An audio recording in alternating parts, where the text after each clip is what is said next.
Hello प्यारे बच्चों, स्वागत है आपका अपने YouTube channel online study by NK में। आज हम कक्षा 4 और 5 प्रयास हिंदी की कार्यपुस्तिका में कार्यपत्रक 66 से 70 तक हल करेंगे।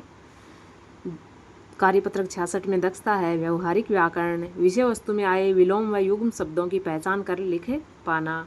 विलोम शब्दों को रेखा खींचकर मिलाइए। देखो, संतोष का असंतोष, आसानी से कठिनाई से, साफ गंदा, अवगुण गुण, दुखी सुखी, खुशी गम, कम ज़्यादा, बढ़कर घटकर।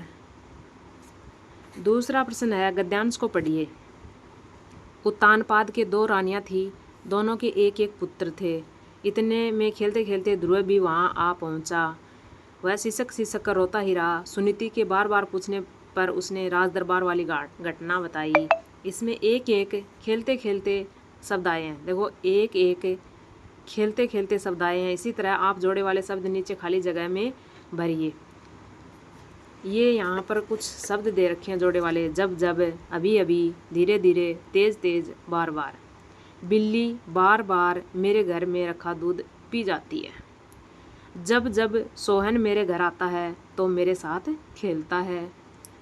अभी अभी पता चला कि गगन के पैर में चोट लग गई है। बारिश तो तेज तेज भी होती है और धीरे धीरे भी होती है। ये था कार्यपत्रक 66।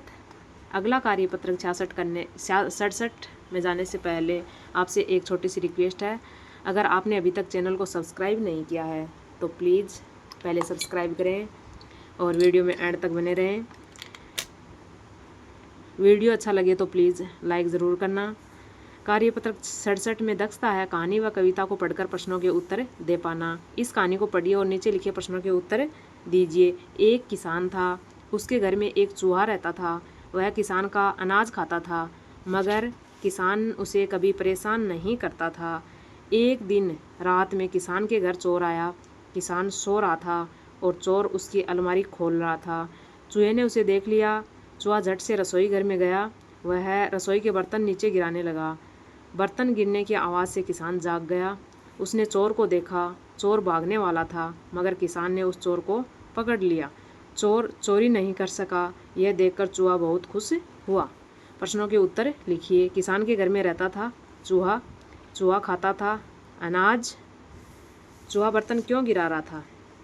क्योंकि घर में चोर अलमारी खोल रहा था, तो चूहे ने किसान को जगाने के लिए रसोई घर में बर्तन गिरा रहा था। क्या किसान को पता था कि चूहा घर में है? हाँ, किसान को पता था कि चूहा घर में है। चोर क्यों भाग रहा था? किसान जाग गया था, इसलिए चोर भाग रहा था। अगला कार्यपत्रक देखते हैं 68 का। दक्षता रहेगी इसमें विज्ञापन एवं पत्र को स्पष्ट रूप से पढ़ना और जानकारी को समझ पाना। दिए गए पोस्टर को देखकर नीचे दिए गए प्रश्नों के उत्तर दीजिए। ये देखो, एक नृत्य प्रतियोगिता का पोस्टर है।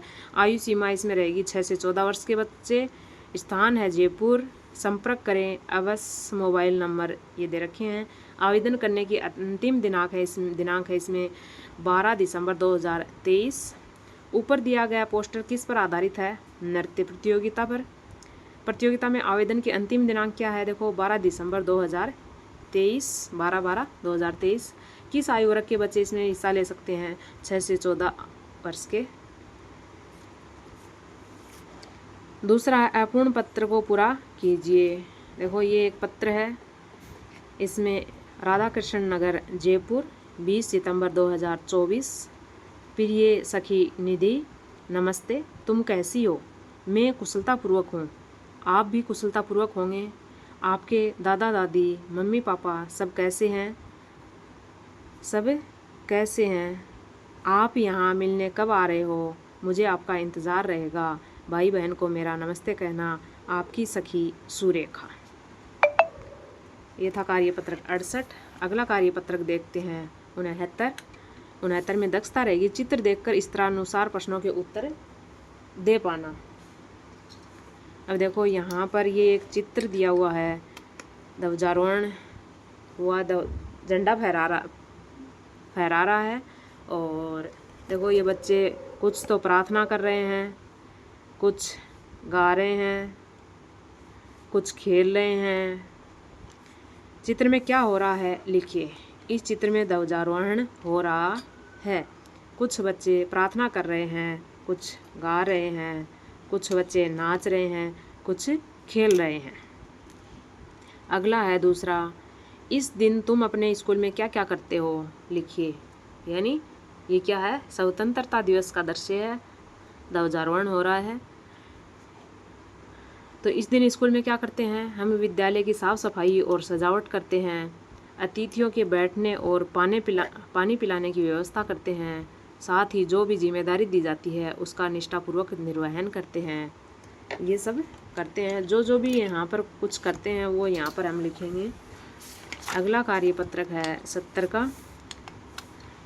70 के कार्यपत्र में दक्षता रहेगी गद्यांश अथवा पद्यांश को पढ़कर समझना एवं उत्तर दे पाना।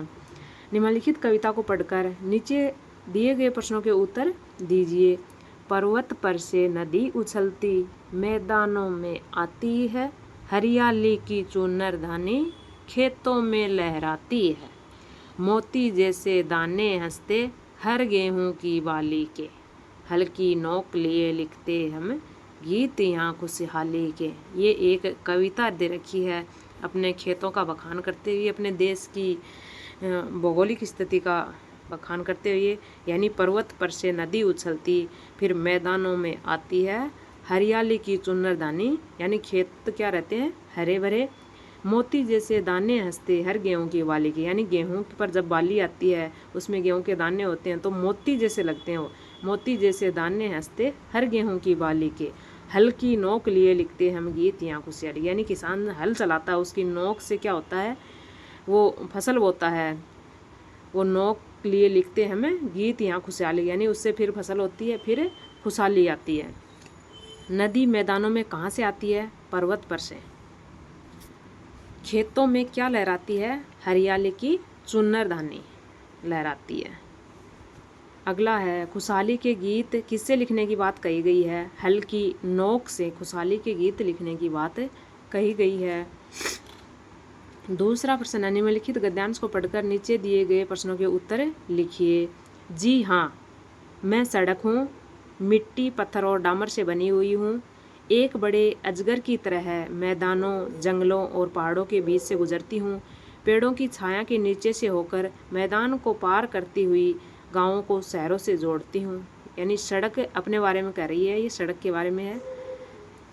यह गद्यांश किसके बारे में लिखा हुआ है, सड़क के बारे में। सड़क किस किस से बनती है, मिट्टी पत्थर और डामर से बनती है। वीडियो देखने के लिए आपका बहुत बहुत धन्यवाद।